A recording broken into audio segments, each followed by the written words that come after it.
गाँ माटी को फेरिला सीआरपीएफ जवान को मृतदेह। नर्ला अंचलर सीआरपीएफ जवान भास्कर जड़ा श्रीनगर स्थित कोइनी खान 161 बाटालियन रे कार्यरत थिले। गत 12 तारिख दिन कार्यरत थिबा बेले कौनसी कारणवशतः निज सर्विस राइफल रे गुली रे मृत्युवरण करिथिबा नै परिवार वर्गक निकटकू खबर पहुंचिला। मंगलवार दिन जवान को मृतदेह निज भिटामाटी रे पहुंचिबा परे शोकाकूल परिवेश मध्यरे परिवार वर्ग और अंचलवासी पार्थिव शरीर को पाछोटी नेइथिले। श्रीनगर ठारू स्वतंत्र विमान जोगे भुवनेश्वर और भुवनेश्वर ठारू स्वतंत्र गाड़ी जोगे जन्ममाटी को पहुंचिला जवान को मृत शरीर। जवान को मर शरीर को सहर परिक्रमा करा जायथिला। तांको अंतिम यात्रा रे हजार हजार लोकंको समागम होइथिला।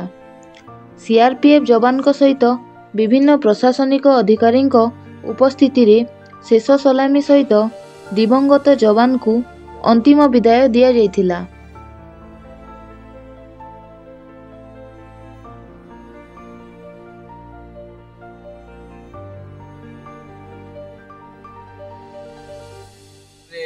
तो जिलावासी अंचलवासी गोटे दुखद खबर गोटे आमर अंचल परिवार गोटे अपूर्णीय क्षति निश्चित प्रभाव पड़वा। मोर आशा विश्वास से जेन काम करवार लगी जाइए आमर अंचल गोटे गौरव हिसाब से जाइए। आज अल्प बयस जेन समय मृत्यु नहीं हबार कथा कि आम आशा भी नहीं करवार कथा से समय गोटे अकाल मृत्यु आम खबर शुणी आज उपस्थित हो।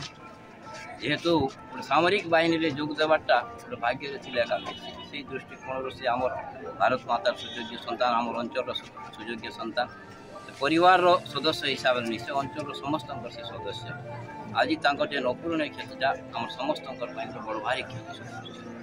मोर आशा विश्वास आज जेन मैंने मिलिट्री के जो अनेक जगह मृत्युवरण कर तदंत सापेक्ष हबार आवश्यकता अच्छे।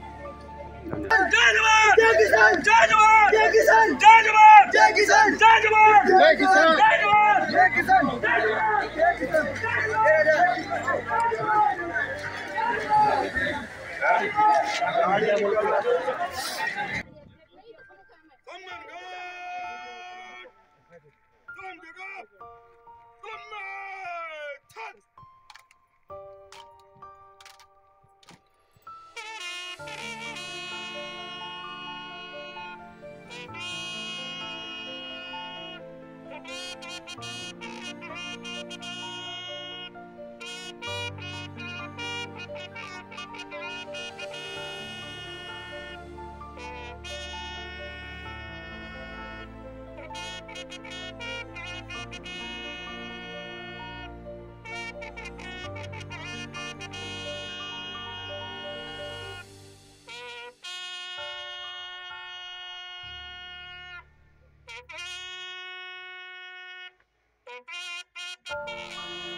नर्लारू तपन कुमार साहू को रिपोर्ट सत्यर स्वर।